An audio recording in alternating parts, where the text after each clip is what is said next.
Students, তোমরা যারা DSC B2 এই পোর্শনটা নিয়েছো, তোমাদের যে সাজেশন আমি দিয়েছি 15 মার্কসের, সেখানে গান্ধীজি, বিবেকানন্দ আর আম্বেদকর এই তিনটে মতবাদ রয়েছে। তো এখানে তোমরা যে কোনো দুটো অপশান খুব ভালো করে পড়লেই কমন পেয়ে যাবে আশা করি, যদি তোমাদের পড়তে খুব কষ্ট হয়।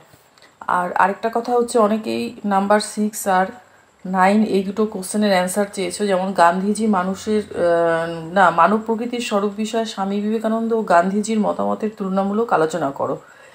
আর পরেরটা হচ্ছে জাতিভেদ প্রথা ও অস্পৃশ্যতা নিয়ে আম্বেদকর ও গান্ধীজির মতের তুলনামূলক আলোচনা করো। তো এই দুটো কোশ্চেনের অ্যান্সার তো সেরকমভাবে বইতে থাকে না, তো আমার ইচ্ছে ছিল তোমাদের লিখে দেবো, কিন্তু সময়ের অভাবে আর পেরে উঠলাম না, কারণ অনার্স পেপারও চলছে একসাথে পরীক্ষা, আর ডিএসসি পেপারগুলোর অনেকগুলো পোর্শন থাকে তোমরা জানোই।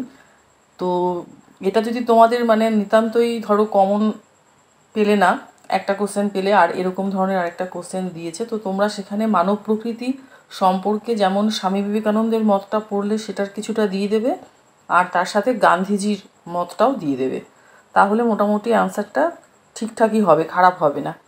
আর 9এরটাও সেমই, অস্পৃশ্যতা সম্পর্কে আম্বেদকরের আলোচনা করে গান্ধীজি কি বলেছেন সেটা তুলে ধরলেই এখানে তুলনামূলক আলোচনা হয়ে যাবে, এছাড়া আর কিছু উপায় নেই। আর 5 নম্বরের যে দুটো কোশ্চেন, তোমাদের 10 নম্বরের কোশ্চেনটা দেওয়া হয়নি, সেটা দিয়ে দিলাম, আর দুটো 5 নম্বরের কোশ্চেন দিয়ে দিলাম। ভালোভাবে পড়ো, তাহলে তোমরা ভালোভাবে লিখতে পারবে।